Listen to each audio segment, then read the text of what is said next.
ya kan. Jadi Kalau kajian masih live, cuman kayak tadi kan Koko live di Trans TV jam 5 Islam itu indah. Di gitu syuting lagi buat stok satu episode. Jadi ini baru ada kajian lagi. Terima kasih banyak Kak Ija. Dari aku melihat dari nasabah setiap misi juga udah hikmat banget ngedengerinnya. Mungkin aku akan buka Q&A session kali ya. Baik, mungkin udah bisa dimulai dibuka. Boleh sessionnya? Boleh kan? Punya pertanyaan mungkin bisa angkat tangan. Dan sebelum itu jangan lupa ya buka rekening syariahnya. Maaf ya teman-teman konven. Ya, udah Bu, pindah ke yang syariah aja Bu. Nanti bisa dibagi ya kayaknya ya.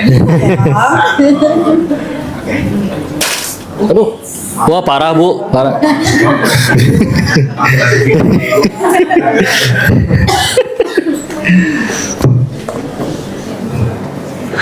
Pesantren dulu di Darut Tauhid, tepatnya Agim di Bandung.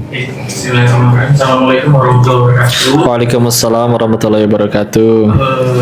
Tadi pemaparannya lumayan bikin membuka ini. Jujur kami tadi di yang 50, 30, 10, 10 ya. Oke. Nah, kan dengan biaya hidup 50% bagaimanapun ini, tapi kalau yang sudah terlanjur boros, ya, misal sudah di angka 70% nih, ya, dan ya, setiap akhir bulan biasanya udah gelisah, ya, untuk akhir bulan. Ya. Nah, untuk menahan hawa nafsu atau pengeluaran yang sudah terlanjur besar, ya, nah itu bagaimana? Baik, Karena bagaimanapun kan karena biaya hidup, karena kalau untuk menambah pendapatan mungkin akan sulit ya untuk yang karyawan. Ya. Yang usaha juga ya harus ekspansi atau seperti apa. Ya. Nah, mohon penjelasannya. Terima kasih. Ya, kita sesuaikan ya, izin. Terima kasih Pak Reza. Bismillah. Misalkan tadi memang kita bicara ideal ya. Jadi kalau misalkan ternyata setelah dihitung-hitung biaya kebutuhan kita sebulan dan ternyata itu adalah 70% dari gaji kita, maka cara yang pertama bisa nggak dipangkas.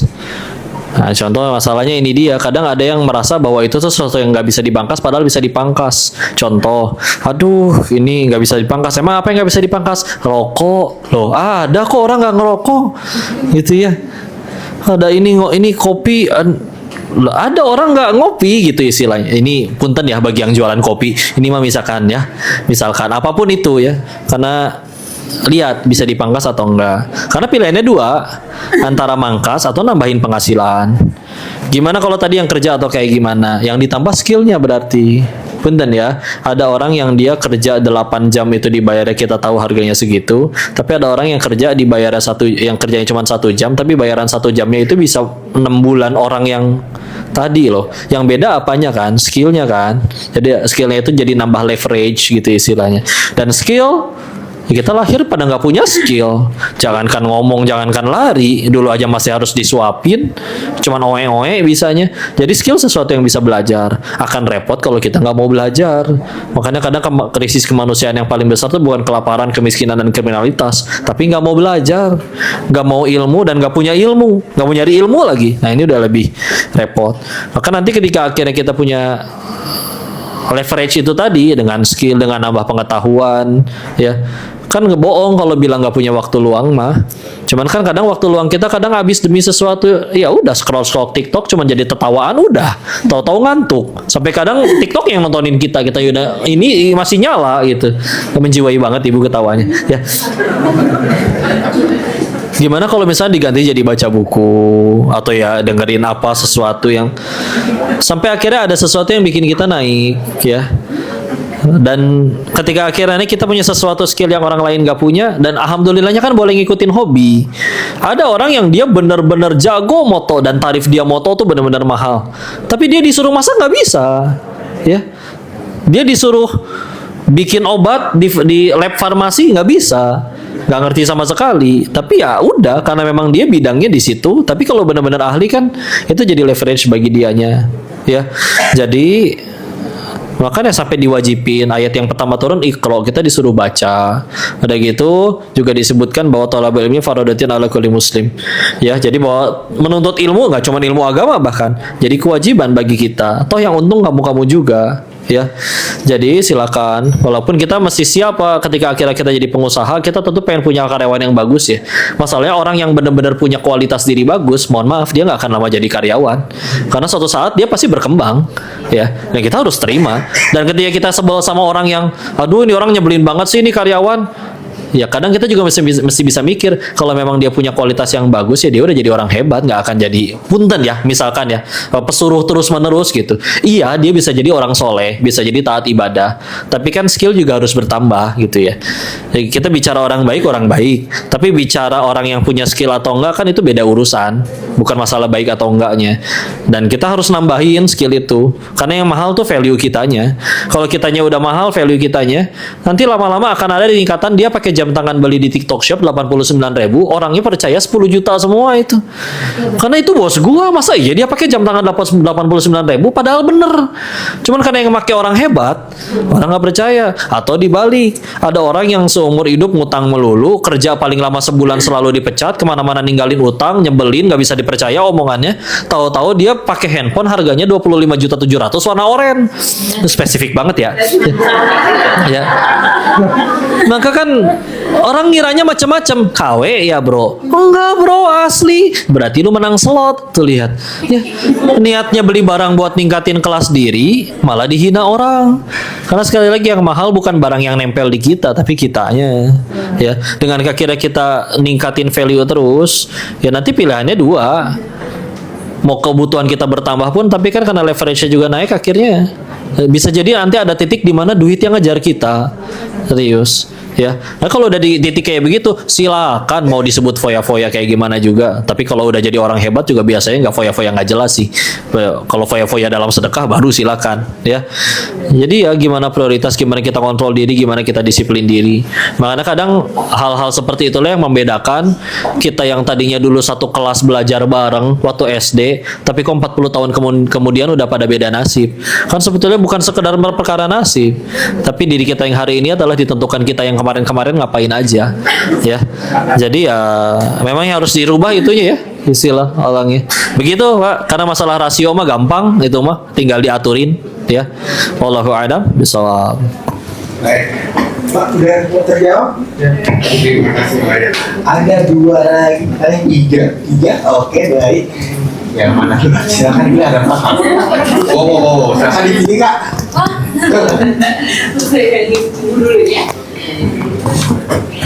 Assalamualaikum. Waalaikumsalam warahmatullahi wabarakatuh. Ya Bu, Sama Ustaz. mangga Bu. Saya kan udah berumur gitu ya. Penghasilan nggak ada dengan suami. Tiap Jumat saya selalu mengingatkan suami, Pak, ini 50.000, 20.000 buat orang tua kamu, 20.000 buat orang tua saya, 10.000 buat kita. Oh, sedekah atas nama mereka, gitu ya. Kedua, salahkan saya mengingatkan anak menantu saya, ya bulan itu harus memotong 0,5% Ya. penghasilan mereka. Mm. Apakah saya terlalu mencampurin atau apa ya? Mm-mm. Oh gitu, baik istilah. Terima kasih. Terima kasih Ibu. Iya. Kalau ibu sebagai ibu atau mertuanya ngingetin anaknya 2,5% dianggap mencampuri, apalagi saya yang bukan siapa-siapa tadi nyuruh 2,5%. Lebih ikut campur berarti saya. Kalau namanya nasihat mah bebas Bu. Ya kan kita, ya kayak misalnya kayak gini, Bu, ayo semangat, itu aja udah nasihat, ya kan? Dan selagi kita tahu nasihatnya baik, ya tentu nggak apa-apa. Yang jangan itu kalau kita berharap ini orang setelah saya nasihatin harus jadi orang soleh, ya kayak gitu kita yang sedih sendiri nanti. Kita nasihatin kebaikan orang jadi baik, Allah yang ngubah, bukan kita yang ngubah. Kita nasihatin kebaikan orangnya nggak berubah jadi baik, ya selagi niat kita benar kita tetap dapat pahala meskipun orangnya nggak jadi baik. Jadi ya tetap istiqomah aja. Dan ketika akhirnya tadi ingetin ya orang-orang yang tersayang, ya apakah bersalah atau ikut campur? Ya enggak sama sekali ya, namanya usul nasihat. Ikut campur itu ibu ambil handphonenya, udah gitu masuk ke internet bankingnya, langsung disedekahin, terserah ibu mau kemana, itu ikut campur. Ini kan cuma sekedar nasihat, nah kesini, masalah mau atau enggak urusan mereka. Dan ketika dia nggak mau juga, kita nggak intervensi, nggak mukul, nggak jambak, nggak maki-maki, ya berarti belum ikut campur sama sekali itu mah. Jadi tenang aja Bu, insya Allah. Dan terus nasihatin kebaikan, tenang aja. Ya, wallahu a'lam bishawab. Kalau masalah sedekah tadi, Sedekah yang mana tadi? Maaf. duit kecil gitu, Iya. bagi-bagi buat Kecil itu di sudut pandang kitanya, Bu. Bisa jadi yang 20.000 menurut ibu kecil, tapi ikhlas lillahi ta'ala bisa jadi besar di hadapan Allah. Daripada yang sedekah 1 miliar, padahal di rekeningnya ada 18 triliun, itu juga gara-gara ada kamera doang. Nggak enak kalau misalnya nggak sedekah. Bisa jadi nggak ada nilainya di sisi Allah, kalau niatnya salah. Makanya ketika niatnya kita benar, nominal bukan perkara gimana-gimana. Karena yang paling besar di hadapan Allah bukan yang paling besar nominalnya, tapi yang paling besar keikhlasannya. Begitu, Ibu. Makasih. Terima kasih banyak. Mungkin untuk mempersingkat waktu, aku akan kasih jadi satu pertanyaan terakhir.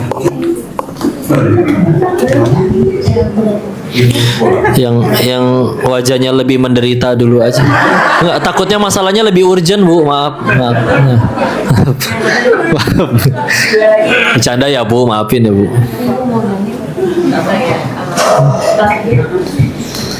Assalamualaikum Ustaz. Waalaikumsalam warahmatullahi wabarakatuh.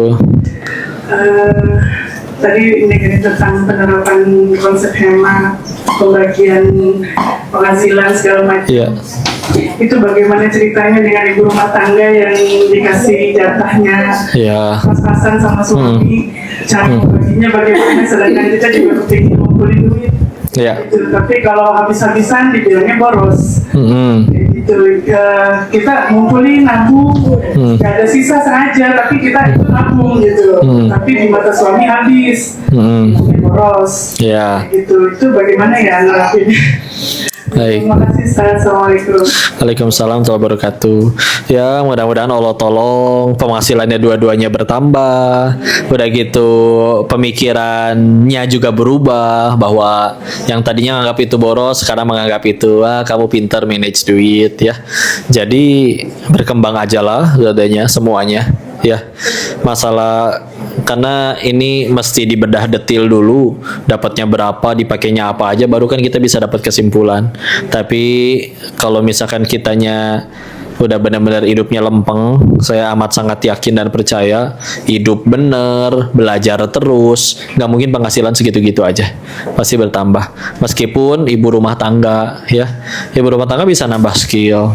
Tahu-tahu yang tadinya dia mungkin cuman gendongin anak-anak kan nggak mungkin digendong terus, tahu-tahu dia gede.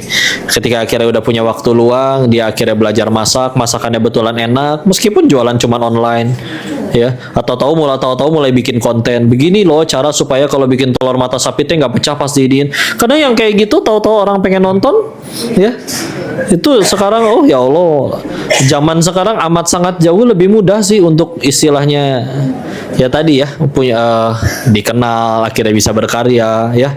Kita nggak tahu ilmunya, kita punya internet ya, padahal kita juga cuma niruin apa yang diajarin di internet, tapi ada orang nggak tahu, taunya lewat kita kebagian pahala jariahnya ya. Tinggal masalah mau atau enggaknya, dan memang ya effort ya bikin konten. Tapi kadang bikin konten juga nggak harus yang bagus-bagus.